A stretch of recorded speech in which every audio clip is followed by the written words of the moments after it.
j'espère que vous allez bien aujourd'hui. On se retrouve pour ma routine de teint des grandes soirées. Donc c'est pas quelque chose que je vais faire à tous les jours, je garde ça habituellement assez léger durant la semaine. Cependant, quand c'est les soirées où je vais sortir avec des amis, souper, ce genre de choses-là, ben, je vais me donner un peu plus, puis il va y avoir davantage d'étapes bien entendu et plus de produits utilisés pour avoir une couvrance plus grande. J'en ai profité aussi pour ensuite faire un tutoriel maquillage assez prononcé pour profiter d'un teint parfait. Donc si vous voulez connaître là, les produits que j'utilise ces temps-ci, mes techniques et surtout à savoir comment faire l'enlumineur et le contour du visage, je vous invite à continuer de regarder. C'est un sujet que j'avais plutôt touché au niveau de l'enlumineur mais pas au niveau contouring, donc c'est une vidéo qui est un peu plus longue parce que je parle beaucoup, mais je donne beaucoup de techniques et de trucs, là, donc je vous invite à la regarder, même si les produits en tant que tels sont différents de ce que vous utilisez.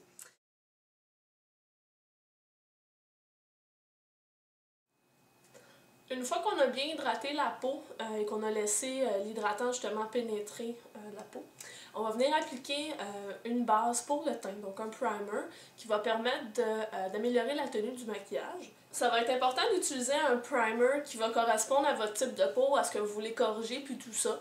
Par exemple, il y en a qui sont verts pour corriger légèrement les rougeurs, d'autres qui sont abricots pour venir donner de la luminosité au teint. Moi, quand l'hiver arrive, celui que je prends, c'est celui de Smashbox. Le photo finish, mais la version hydratante, j'aime sa texture gel qui reste quand même fluide sur la peau, c'est frais. L'odeur, c'est pas tout le monde qui va l'aimer, mais c'est quand même pas désagréable. Cependant, pour l'instant, j'ai pas nécessairement besoin d'une très grande hydratation. Par conséquent, le primer que je vais utiliser, c'est celui-ci. Donc c'est de Skin Chemist. Bon, les chimistes de la peau. Et donc il s'appelle aussi Studio Finish. Et pour être honnête, il ressemble beaucoup à la formulation du Smashbox. Donc une texture qui est plus épaisse qu'un gel, quasiment comme un sérum, mais pas trop huileux. Donc c'est un produit que j'aime bien. Et il donne vraiment l'impression de venir combler, par exemple, les pores de la peau, pas au complet quand même, mais les petites ridules, ce genre de choses-là. Donc je l'applique au doigt.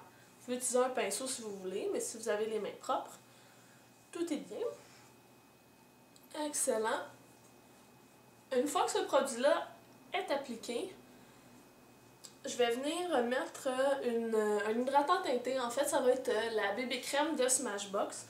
C'est un échantillon là, que j'ai eu au Pharmaprix. Je risque cependant d'acheter le produit, là, le gros tube, car je l'aime vraiment beaucoup. Vous pourriez aussi utiliser votre fond de teint, tout ça.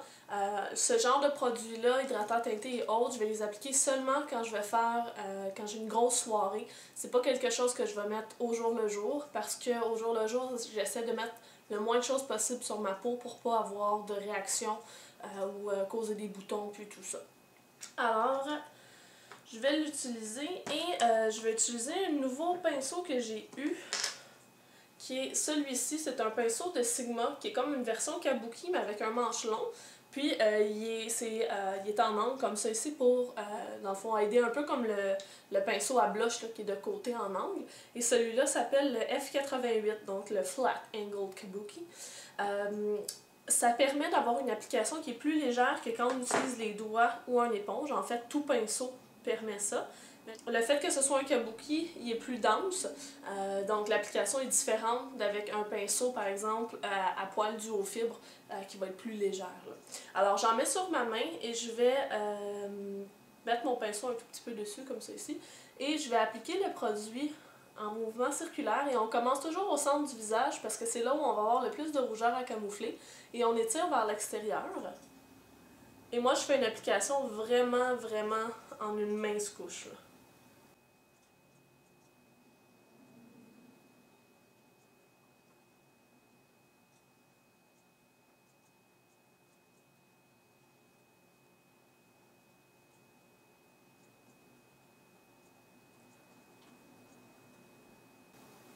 Donc on peut voir tout de suite que c'est ultra lumineux, même que le produit a l'air trop pâle pour ma peau alors que c'est pas le cas. C'est juste qu'avec mes grosses lumières, ça réfléchit beaucoup.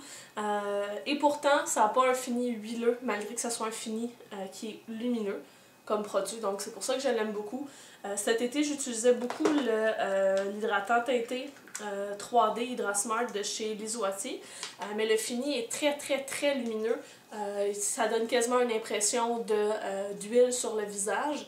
Donc les gens qui ont la peau grasse puis tout ça, c'est pas approprié, mais moi qui ai une peau plutôt sèche, c'était très bien. J'avais juste à poudrer la zone T, puis ça me faisait quelque chose de très joli.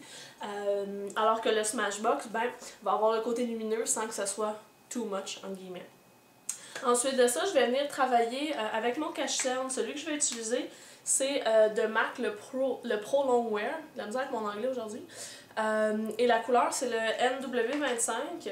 Couleur qui commence à être un tout petit peu trop foncée pour moi, comme j'ai pâli là, depuis la fin de l'hiver, malheureusement.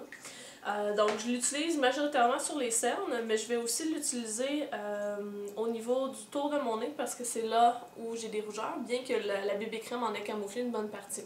Donc j'aime beaucoup travailler le cache-cerne avec les doigts. Je trouve que ça me permet d'aller aux bons endroits et en même temps ça amène le produit à être un peu plus chaud et à mieux se travailler, que je trouve qu'avec un pinceau. Puis au niveau de la région fine des yeux, les doigts peuvent être, j'ai l'impression, plus délicats que les pinceaux. Et on n'a pas d'effet de ligne ou quoi que ce soit. Donc on utilise les annulaires, qui sont les doigts les plus faibles de la main. Et on va tout simplement tapoter. Donc moi, les endroits où je suis le plus foncé, ça va être près de l'arête du nez et en dessous comme ça ici. Et là, ce qu'on fait, c'est qu'on tapote. Oui, on tapote. Et on fait toute la zone du cerne. Plusieurs personnes vont venir faire une espèce de triangle comme ça pour enluminer. C'est à votre choix. Allez vraiment là, corriger ce dont vous avez besoin là, au niveau du maquillage. Je camoufle toujours aussi sur ma paupière supérieure parce que j'ai plusieurs veines et ça me permet justement de venir unifier là, la couleur de ma paupière supérieure. Ce qui me reste, je vais le mettre légèrement au niveau de mon nez. Puis là, quand je me mouche, il y a du cache-cerne dessus, mon Kleenex, mais c'est pas grave. Aussi quelques rougeurs au niveau du menton. Il me semble que je parle beaucoup aujourd'hui.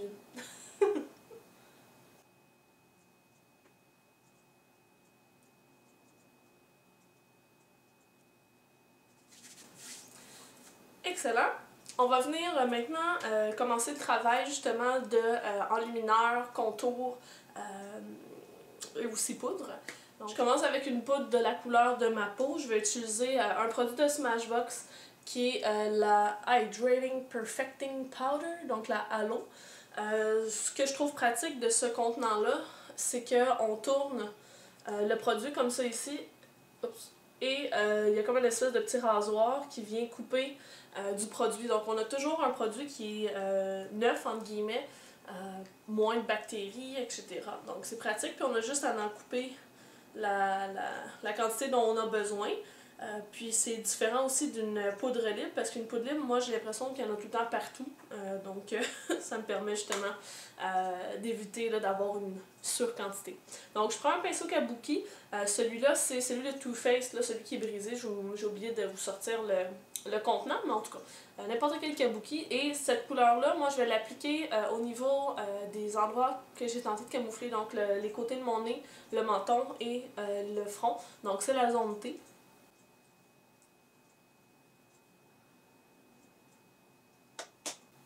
Ça me permet aussi d'ajouter un peu de couvrance.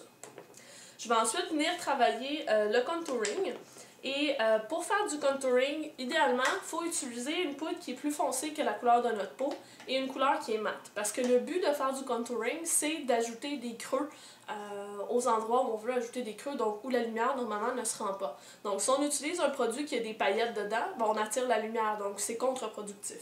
Un produit que moi j'aime beaucoup, c'est le Bronze Booster de Physicians Formula. Donc il se présente comme ça ici. Quand on regarde de près, il y a des légères paillettes dedans, mais lorsqu'on l'applique, elles ne paraissent pas. Vous pouvez utiliser aussi, il y a chez Marcel un bronzer qui est mat. Il y en a aussi dans d'autres compagnies. Et là, je vais faire la version rapide, moins appliquée. J'utilise un gros pinceau, celui-là c'est le Large Powder Brush de chez Sigma, donc le F30. Et je vais tout simplement prendre une quantité. Et moi, mon but va être de sculpter un peu le creux qu'on voit déjà ici. Donc ce que je fais, c'est que au lieu d'utiliser un pinceau plus en précision, comme celui-ci, qu'on appliquerait ici directement dans le creux, je vais utiliser un gros pinceau pour que ça aille plus vite. Donc je fais tout simplement comme si je traçais une couleur foncée pour toute cette zone-là. Et c'est important aussi, quand on applique de la poudre, idéalement d'aller vers le bas parce que le petit duvet qu'on peut avoir au niveau du visage, si on poudre vers le haut, on fait comme tout le surélevé. Et les gens pour qui ont plus de duvet, ça peut causer problème parce que ça le met en valeur, donc c'est pas nécessairement ce qu'on recherche.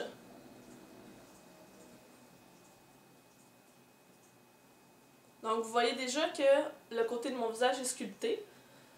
Et aussi, un autre truc, c'est qu'on va en appliquer ici pour réduire un peu la grandeur du front. Je sais, il faudrait que j'aie une frange pour le grand front que j'ai, mais j'ai pas envie d'avoir une frange, alors... Donc, tout simplement, du foncé comme ça ici.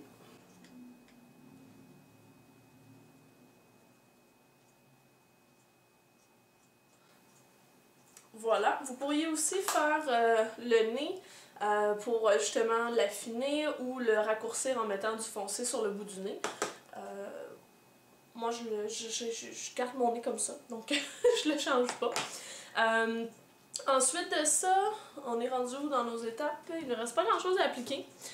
En fait, ce que je vais maintenant faire, c'est le blush. Et je vais vous montrer une technique aussi parce que au niveau du blush, c'est un peu comme quand on colorie quand on est petit et qu'on fait des dégradés. On peut mixer plusieurs blushs. Donc là, en ce moment, je suis encore trop foncée pour que mon Well Dressed ressorte beaucoup. Donc ça, c'est la couleur Well Dressed de MAC. Alors, ce que je vais faire, c'est que je vais l'appliquer sur ma pommette. Donc, le truc de sourire et de rebaisser, le truc de sourire quand on applique le mascara, c'est pas une mauvaise idée. La seule chose, c'est que remarquez, moi, et ça je l'ai vu chez Goss Makeup Artist, j'invente rien, là, quand on sourit, la pommette qu'on a ici, quand on arrête de sourire, ça descend. Donc, de mettre un blush trop bas, c'est pas l'idéal, ça vieillit en fait. Donc, allez vraiment sur l'os de la joue et touchez votre visage, vous allez le sentir. Donc, j'applique la couleur. Le pinceau que j'utilise, c'est le F40 de Sigma. Et je monte vers la tempe pour appliquer la couleur. Donc, vous voyez que je suis légèrement rosée, mais rien qui paraisse vraiment beaucoup. Certaines personnes vont aimer un blush qui va être plus discret, donc ça, ce serait très bien. Moi, en hiver, il paraît beaucoup le Well Dressed. Là, en ce moment, c'est pas la même chose, mais bon. Alors, on pourrait s'arrêter là, mais moi, j'ai envie d'une touche un petit peu plus forte. Donc, ce que je vais prendre, c'est un blush qui fait peur lorsqu'on le regarde. C'est le blush Overdyed. Donc, il est très foncé. Cependant, sa pigmentation est pas ultra grande. J'ai frotté 2-3 coups là, pour en avoir sur mon doigt. Donc ça fait en sorte qu'il est plus facile à travailler. Parce qu'un blush, oui, on le veut pigmenter, mais s'il est trop pigmenté, ça va mal se travailler, donc c'est pas l'idéal. Alors je prends le même pinceau et je vais en prendre un tout petit peu. Vous voyez déjà que la couleur se transfère beaucoup. Et je vais tout simplement l'appliquer où je vais avoir l'accent de blush. Donc c'est comme si j'avais un grand cercle plus pâle de Well Dressed et juste au centre, j'ai mon Overdyed.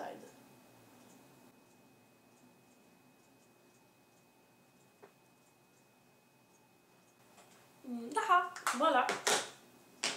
Ensuite de ça, on va travailler l'enlumineur. Et là, je voulais utiliser mon superbe de MAC. Mais je me suis dit que ça serait chiant parce que beaucoup d'entre vous n'ont pas pu se le procurer.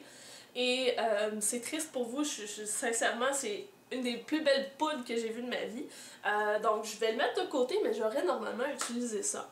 Je vais utiliser un autre produit que je me suis acheté il y a un bon bout de temps que ça. Et quand je me suis acheté, c'était vraiment un gros cadeau que je me faisais parce que c'est quelque chose qui coûte cher. C'est un produit de chez Dior, le seul que je possède. Et en fait, c'est une poudre shimmer, donc Dior Skin, et c'est le Amber Diamonds, donc diamant ambré. Et ça se présente comme ça ici, donc c'est tout simplement magnifique. Je vais faire un swatch juste pour que vous le voyez. Vous voyez la couleur, c'est tellement beau. Et aussi surprenant que ça puisse avoir l'air, je vais utiliser un pinceau pour mettre le fond de teint, je vais dire la foundation. Je trouve que c'est un pinceau qui va bien pour faire ça parce qu'il est assez dense, donc il permet de déposer quand même beaucoup de produits, mais en même temps, si on y va doucement, il permet de faire juste la bonne ligne. Donc je vais prendre un peu de la couleur comme ça ici, et je vais tout simplement l'appliquer sur le haut de ma pommette. Donc ça rejoint, dans le fond, le coin de l'œil presque, pour attirer la lumière à cet endroit-là. Donc, on l'applique comme ça ici. Faut pas en mettre trop non plus, sinon on a l'air d'une boule disco. Et il faut pas non plus trop le descendre, parce que si on le descend trop, ça va mettre l'accent sur cette zone-là, et c'est là qu'on a souvent le plus de pores dilatés, et la brillance les met en valeur, donc c'est pas l'idéal. On peut aussi en mettre ici, j'ai vu Jean-François Cédé faire ça dernièrement, j'ai trouvé ça joli, donc pourquoi pas. L'autre côté.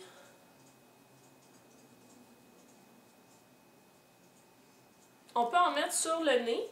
Attention à ne pas en mettre sur le bout du nez parce que de un, on va avoir l'air de Rodolphe la petite reine au nez rouge. Et aussi, c'est que ça va l'allonger le nez. Un peu comme quand on mettait une poudre foncée sur le bout pour le raccourcir. Si on met une poudre pâle, on va venir justement donner une impression de longueur là, sur le nez. Et aussi, vous pouvez en appliquer là, ici sur l'arc de Cupidon pour donner un accent plus grand au niveau des lèvres pour qu'elle ait l'air plus pulpeuse. Ça ne ferait pas de mal. J'ai l'air d'avoir une moustache de lait. Bon, c'est pas la bonne chose. Donc, ça complète pas mal le teint. Pour moi, j'entre aussi les sourcils dans le teint. Je trouve que ça fait comme partie de la même étape parce que tout ce qui n'est pas les yeux, bref, c'est le teint pour moi. Donc, ce que j'utilise pour faire mes sourcils, je vous l'avais déjà présenté, en fait, c'est ce fard-là ici, c'est le 560 de chez Inglot. Et je prends un pinceau de biseauté, puis tout simplement, je vais remplir mes sourcils. Puis je commence toujours par mettre le plus de couleur au niveau externe du sourcil parce que la tête du sourcil doit rester quand même plus clairsemée que le reste pour qu'on ait un effet naturel.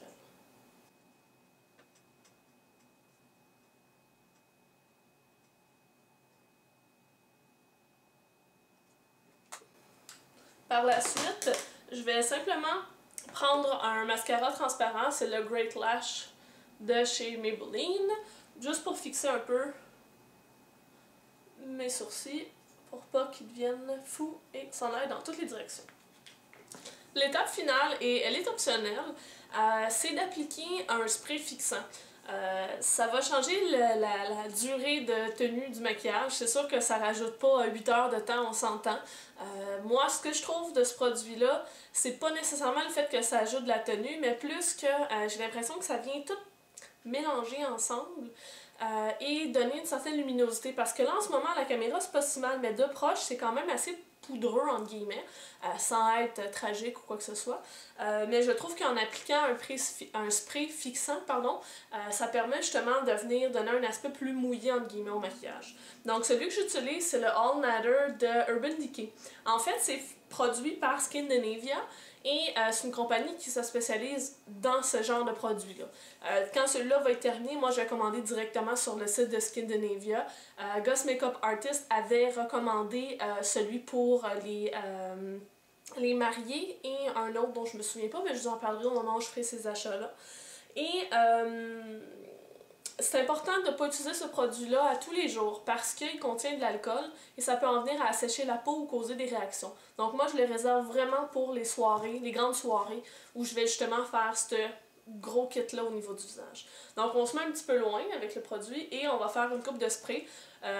Urban Decay avait une technique de faire un X avec une barre, mais en tout cas, à un moment donné, là, c'est un spray, là, on s'entend.